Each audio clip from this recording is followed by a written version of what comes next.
My house was built in 1904.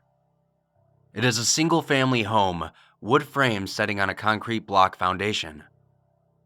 I have been living here for about 12 years.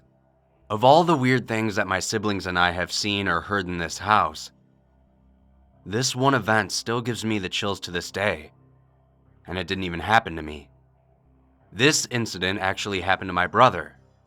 About 10 years ago, my brother and his friends had started a garage band playing mostly Spanish rock. Alternative music, but in Spanish. His friends could only get together on Sunday afternoons to practice. They would practice into the early evening, and they would usually call it quits by 8 p.m. This was the time I usually had to get ready to leave for work since I worked the graveyard shift. This happened in late fall, so the days were getting shorter. By 7 p.m., it was already pretty dark outside. They had just finished a long session when the decision to head to someone else's house came about. My brother handed his car keys to his buddy so they could load up the equipment.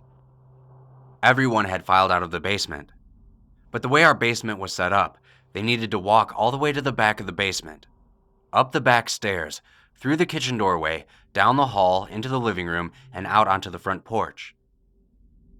Everyone was already outside sitting in my brother's truck waiting for him to come out. My brother was walking back up the stairs when he remembered that he had left some of his food in a container sitting on one of his speakers in the basement. He made the decision to go back and get it. Now, our basement is not clean by any means. Lots of random clutter and partitions throughout the whole room. The boiler and main heating unit are also right smack in the middle of the room too. So, after my brother walks back into the basement, he is just about to retrieve his food, when out of the corner of his eye, he sees it. A shadowy figure, right in his peripheral vision. A feeling of dread and uneasiness washed over my brother. Our parents are very spiritual, so we had always been taught that if you are in the presence of a spirit or ghost and you felt a bad vibe, to say a quick prayer and leave. So that's what my brother did. He started to walk to the back of the basement and briskly up the stairs, closing the doors and turning off the lights as he was heading out. The last light switch is on the opposite side of the front door. Luckily, the front door was open, and the light from the street lamp was flooding into the living room with its amber light. My brother said as he was walking through the living room that he felt something coming up from behind him, but at no point did he turn around. As he flicked the last switch, the living room went dark, as did the rest of the house. As he stepped outside, he pulled on the door, closing it behind him, still holding his food container in one hand as he jogged down the few porch steps.